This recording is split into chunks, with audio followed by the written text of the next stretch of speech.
Hello viewers, in this tutorial I'll show how to solve Messenger automatic photo send problem. When take screenshot in Messenger chat, then automatic photo send problem. Let's see how to solve this problem. Click on three dot menu, click on settings and scroll down. Click on app updates, auto update messenger turn off and click on turn off. Messenger update available turn off. Tap on hold messenger. Click on app info.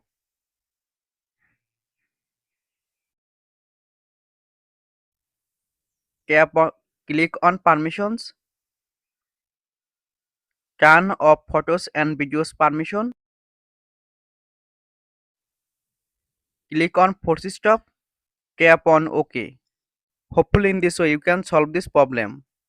Thanks for watching. Don't forget like and subscribe.